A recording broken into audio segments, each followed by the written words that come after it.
বড়ো ডাঙৰীয়াই আগামী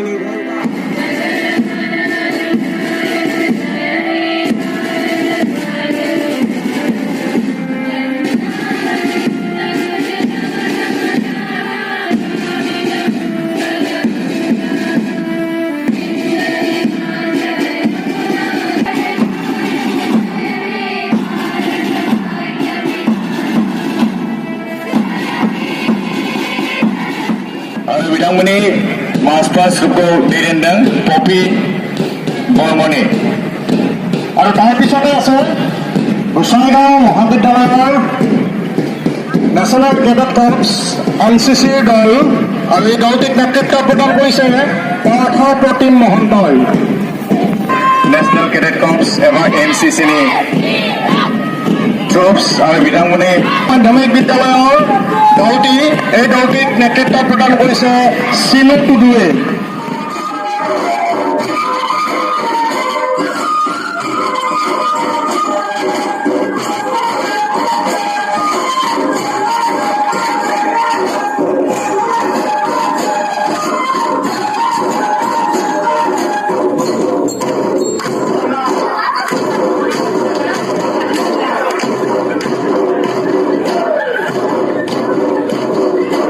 অংশগ্ৰহণ কৰা পদ্মশ্ৰী ডক্টৰ কামেশ্বৰ ব্ৰহ্ম ডাঙৰীয়া, মাননীয় 28 নং গোসাইগাঁও আৰু 29 নং কোকৰাঝাৰ পশ্চিম সমষ্টিৰ বিধায়ক ডাঙৰীয়া, উপস্থিত সন্মানীয় BTR-ৰ মাননীয় কাৰ্যবাহী সদস্যসকল, পৰিষদীয় সদস্য, প্ৰাক্তন বিধায়ক, প্ৰাক্তন পৰিষদীয় সদস্যসকল, জ্যেষ্ঠ নাগৰিক, গোসাইগাঁও মহকুমাৰ বিভিন্ন চৰকাৰী বিভাগৰ বিষয়া কৰ্মচাৰী, আৰক্ষী আৰু অৰ্ধসামৰিক বাহিনীৰ বিষয়া কৰ্মচাৰীবৃন্দ, ছপা আৰু বৈদ্যুতিন মাধ্যমৰ সংবাদসেৱীসকল, শিক্ষাবিদ, সাহিত্যিক, শিক্ষাগুৰু, ক্ৰীড়াবিদ, সমাজসেৱক, কৃষক বন্ধু, আই মাতৃ, ভাই ভনী, বিভিন্ন সংগঠনৰ নেতৃবৰ্গ, মহকুমাৰ বিভিন্ন বিদ্যালয় আৰু মহাবিদ্যালয়ৰ মৰমৰ ছাত্ৰ ছাত্ৰীসকল আৰু মহকুমাবাসীক ধৰি সকলোকে এবাৰ স্বাধীনতা দিৱসৰ শুভেচ্ছা জ্ঞাপন কৰিলোঁ। দিনটোতে ভাৰতে সফলতা লাভ কৰিছে।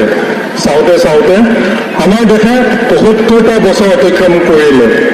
সমগ্ৰ দেশৰ লগতে অসমৰ প্ৰান্তে প্ৰান্তে স্বাধীনতাৰ অমৃত মহোৎসৱ হৰ্ষ উল্লাসৰ মাজেৰে পালন কৰি আমি আজি গৌৰৱ অনুভৱ কৰিছোঁ। তাৰে অংশ হিচাপে ঘৰে ঘৰে ত্ৰিৰংগা উৰুৱাই আমি স্বাধীন দেশৰ নাগৰিক হিচাপে দেশৰ স্বাধীনতাৰ ৭৫টা বছৰ পাৰ কৰা আনন্দ উৎসৱত অংশগ্ৰহণ কৰিছোঁ। আজি এই পবিত্ৰ ক্ষণত জাতিৰ পিতা মহাত্মা গান্ধী আৰু স্বাধীনতা সংগ্ৰামত অংশগ্ৰহণ কৰা জ্ঞাত অজ্ঞাত সংগ্ৰামী জনগণ আৰু বীৰ বীৰাংগনা সকলো ত্যাগ আৰু বলিদান দিয়া সকলো স্বাধীনতা যুঁজাৰুসকললৈ সশ্ৰদ্ধ প্ৰণিপাত জনাইছোঁ। মহাত্মা গান্ধীৰ নেতৃত্বত অহিংসাক মূল মন্ত্ৰ হিচাপে লৈ দেশবাসীয়ে সাম্ৰাজ্যবাদী ব্ৰিটিছ শাসকসকলৰ বিৰুদ্ধে অহিংসা সংগ্ৰামেৰে স্বাধীনতা লাভ কৰিবলৈ সক্ষম হয়। 3 বৰণীয়া জাতীয় পতাকা আমাৰ স্বাভিমানৰ প্ৰতীক আৰু ৰাষ্ট্ৰীয় সংগীত হৈছে আমাৰ প্ৰাণৰ মূৰ্ছনা। দেশৰ স্বাধীনতা সংগ্ৰামলৈ অসমকে ধৰি উত্তৰ পূৰ্বাঞ্চলে বিশেষ বৰঙণি আগবঢ়াইছিল। অসমৰ প্ৰথমগৰাকী মুখ্যমন্ত্ৰী ভাৰতৰত্ন চন্দ্ৰ বৰদলৈ, অম্বিকাগিৰি ৰায়চৌধুৰী, বিষ্ণুৰাম মেধি আৰু সন্মানীয় মুক্তি যুঁজাৰুসকল আৰু শ্বহীদ মণিৰাম দেৱান, পিয়লি ফুকন, মংগল কুৰ্মী, হেমৰাম পাটাৰ, ৰতন কছাৰী, মদন বৰ্মন, ৰাওতা কোচ, ৰেলৱা বড়োকে ধৰি জ্ঞাত অজ্ঞাত শ্বহীদ তথা স্বাধীনতা সংগ্ৰামীসকললৈ আজিৰ এই পবিত্ৰ ক্ষণত শ্ৰদ্ধা নিবেদন কৰিছোঁ।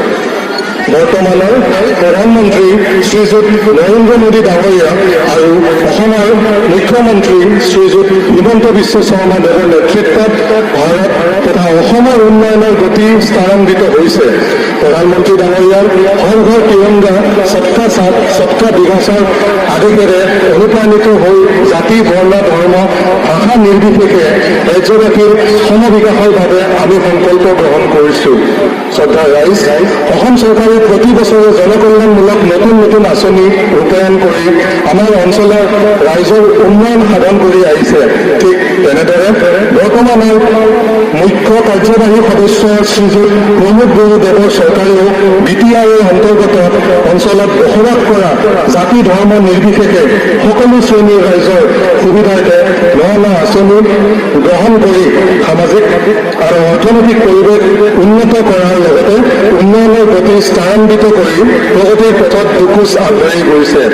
আপোনালোকক জনাবলৈ সুখী হৈছোঁ যে গোসাইগাঁও মহকুমাৰ অধীনত বিভিন্ন চৰকাৰী বিভাগে সমূহ কৰিবৰ কাৰণে কৃষিভূমিত জলসিঞ্চন ব্যৱস্থা থকাটো অতি প্ৰয়োজনীয়। আমাৰ ৰাজ্যত বিশেষকৈ গ্ৰাম্য অঞ্চলত আৰ্থসামাজিক দিশটো উন্নত কৰিবলৈ জলসিঞ্চন বিভাগে এক মুখ্য ভূমিকা পালন কৰিছে। ইয়াৰ ভিতৰত গোসাইগাঁও মহকুমা জলসিঞ্চন বিভাগৰ সৰ্বমুঠ ৩৫খন আঁচনিৰ ভিতৰত ২৭খন আঁচনিৰ কাম ইতিমধ্যে সম্পূৰ্ণ কৰা হৈছে আৰু ৮খন আঁচনিৰ কাম চলি আছে। তাৰ ভিতৰত ফ্ল' ইৰিগেশ্যন আঁচনি ৩১খন, লিফ্ট ইৰিগেশ্যন আঁচনি ৩খন, ডিপ টিউবৱেল এখন আঁচনি আছে। গোসাইগাঁও মহকুমাৰ পশুপালন আৰু পশু চিকিৎসক বিভাগৰ যোৱা ফেব্ৰুৱাৰী ২০২২ মাহৰ পৰা জুলাই ২০২২ তাৰিখলৈকে মুঠ ২১,০৫৪টা পোহনীয়া জীৱ জন্তুৰ চিকিৎসা কৰা হয়। ইয়াৰ উপৰিও ৭,০৮৬টা গৰু, গলফুলা আৰু জহৰবাদ বেমাৰৰ টীকাকৰণ, ৩২,৭৮৬টা গৰু চবকা ৰোগৰ টীকাকৰণ আৰু ১,৩২১জনী গাই গৰু কৃত্ৰিম প্ৰজনন কৰা হয়। বানপানীৰ আগত আৰু পিছত ১৬টা পশু চিকিৎসাৰ শিবিৰ আয়োজন কৰা হয়। গ্ৰাম পীড়িত ৯৩খন গাঁও ২১৬ কুইণ্টল দানা বিতৰণ কৰা হয়। গোসাইগাঁও মহকুমা কল্যাণ বিভাগে ২০২১-২২ বিত্তীয় বৰ্ষত বিভিন্ন জাতি জনগোষ্ঠীৰ বাবে উন্নয়নমূলক কাম সম্পূৰ্ণ কৰিছে।